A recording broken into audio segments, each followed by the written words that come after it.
You're tuning into Black and White Sports on YouTube. The no-holds-barred truth on sports. The main event starts now. Well, we don't exactly know what's going on in the Chicago Bears building in their facilities right now, but it's clear when it comes to drama, they've had some kind of culture issue with the Chicago Bears this year. As we know, Alan Williams, defensive coordinator, fired out the door. Nobody still knows what's going on there. There was reporting all over the place. There were FBI claims that raided his house. There was rumors around the office that there was an investigation. Nobody knows exactly what's happened. That still hasn't all came out. And then you have a situation where yesterday David Walker got fired, workplace behavior. Now, in case you haven't noticed, the Bears are a train wreck. They're 2-6 right now. Justin Fields is out. Yeah, Tyson Bagent has actually flashed. But you're steamrolling through a season where you still, I guess you're going to have to just make a determination. Is it Justin Fields or are we drafting a quarterback? Because you're going to have a very high draft pick. And one could argue they should have drafted C.J. Stroud in this last draft and just washed their hands of it. And after Josh McDaniels got fired, a lot of people kind of started glancing in the direction of Matt Eberflus. I made a video the other day. There's been rumblings about Jim Harbaugh and the Chicago Bears. I don't know if that's going to happen. I mean, that Michigan situation, even I can say it's starting to look really badly. It is, but that's another video for a different day.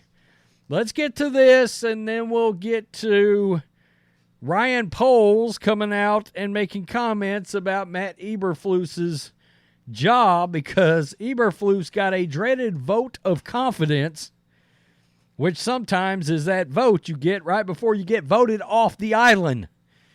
Yeah, usually it's the owner, not the GM, but in this case, frankly, I'm not too sure I wouldn't fire both of them. I got to be real. I probably would clean house. Bears running backs coach David Walker fired over workplace behavior. Now, the only reason I'm covering this right now is because I think it ties to Matt Eberflus's job at this point. You know, honestly, what the hell's going on? Under his watch as your coach and your quarterback are your CEOs of the team from a football standpoint. And it doesn't look good. Being a Bears assistant coach should come with a hazard warning. Bears fired running backs coach David Walker. Head coach Matt Eberflus announced Wednesday morning. By the way, I think they're 6th in the league in rushing. I mean, rushing-wise, they've shown a little promise. ESPN reported Chicago made this decision, quote, because of behavior in the workplace. What the hell? The 53-year-old has already been, quote, reprimanded by the Bears Human Resources Department, and a second instance resulted in his firing. As the head coach, we are building a program and standards to uphold as a staff and organization, both on and off the field. Those standards were not met, Eberflus told reporters.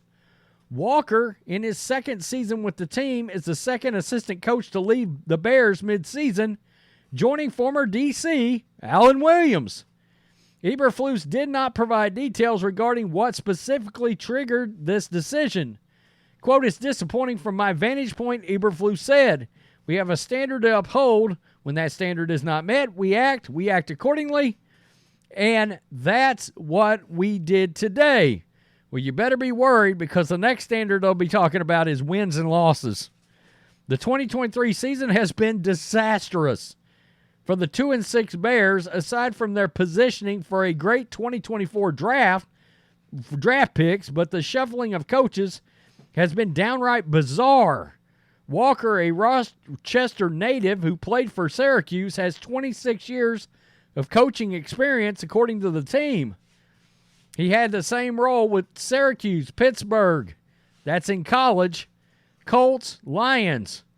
Bears produced the most rushing yards in franchise history last year. That's saying a lot when you consider it's the Bears, while also leading the NFL. This season, the Bears ranked 6th with 132.8 rushing yards per game, while dealing with injuries to quarterback Justin Fields and starting running back Khalil Herbert. Assistant quarterbacks coach and wide receivers coach Omar Young is taking over from Walker. The standard has to be met. Eberflus says when it is not, you make a decision. And we did that. It goes on to talk about the inappropriate behavior around Alan Williams, etc. So that leads us over to this. Ryan Poles has Matt Eberflus's back. Question is, after Josh McDaniels got fired, and we know that Ron Rivera's seat is smoking hot right now. Smoking hot. Why in the hell isn't Matt Eberflus's seat hot? And Ryan Poles. Let's just be real. I mean, aren't we getting very close? I was looking at the point diff. I mean, they're 50 points under right now. Literally, you're 50 points under. You know, I mean, geez, points allowed versus, points scored. That's not good. You're 50 full points behind in your games, 2-6. It's not good. It's really not good. And I think the most concerning part is you don't know what your quarterback is. I mean, I think I know what he is, and I think he's not a starter in the NFL. But at the same time, you still have to wonder, if a Kyle Shanahan got a hold of him, Andy Reid, somebody like that. But I will point out a stat here in a minute that would make me worry. So here's Ryan Poles. He's commenting on the leadership skills and Matt Eberflus. Yeah, and I get the question. What I see on every day where I see him address the team and I see his approach through adversity, it is stable, man. And I know in the outside world it doesn't look like that, and I know it looks like we're far away, but this dude comes in every day and just keeps chipping away.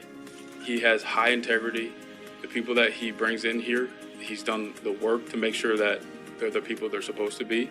Again, we hold that standard. If it doesn't follow that and people aren't acting that way, they're not here. But the way that he holds everything down here is incredible for how loud it is, how tough it is. I mean, this team, you could watch them, they fight. I know this past weekend wasn't great, but you can't watch that team and be like, oh, they're going to fold. Most teams fold, and they're not folding. It's been hard. It's been really hard, especially from where we started last year, trying to build this and do it the right way.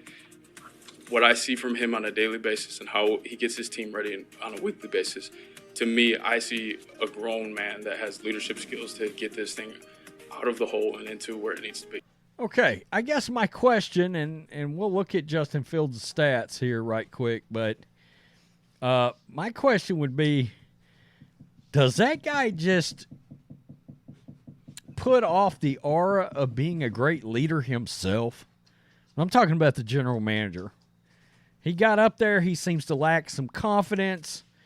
He seems a little nervous. He understands the organization is under a little fire. I just can't. I don't even know if this guy's the right guy. And personally speaking, look, once a general manager hires one coach, if it doesn't work out, I'm letting both parties go. Because not only did the head coach not work out, and he ought to be let go, but the guy that picked him, he's got to be let go too. Because odds are, usually you're talking about somebody's getting 3 years or so. Well, in this case, you usually have a quarterback tied in there too that didn't work out. So this is Justin Fields. This is his stats. And of the stats that would concern me the most, number one, he's only got 8 more touchdowns than he does interceptions in his career. That worries me. I mean, I'm sorry, but by the third year, you should be something like 2.5 to 1. So if I'm looking at this, you ought to have something more in the range of 15, 16, 17 touchdowns to 6 picks. No, it's not even close, right? And the other thing that would get me is after this many games, and I'm looking at 31 games here. 31 games. He's 6-25, 6 wins and 25 losses, and he's only got a 60.1% completion percentage. And that's my number one statistic I'm going to look at is completion percentage in this day and time in the NFL. And you guys heard me say it before. You ought to be throwing 65%. You know, they're not playing the same kind of defense they were playing in 2005 out there, or 1995 or 1985. I mean, it's skewed very heavily now towards the offense. They protect the quarterbacks, and the wide receivers and tight ends are allowed to run across the middle in a way that they just were not able to do 15 years ago and prior. Okay, so it's allowed things like completion percentage and passing yards to skyrocket. And I can't tell Justin Fields can do either of those things. And it's the job of the coach to develop that. Now, I'll give Ryan Poles this. Somehow, some way, he got some draft picks for Bryce Young. He got DJ Moore. I got to give him credit there because I don't think Carolina should have allowed that to happen. And he's got Cole Kmet. But that's sort of an indictment of your quarterback because he's got real weapons and he still doesn't look that great.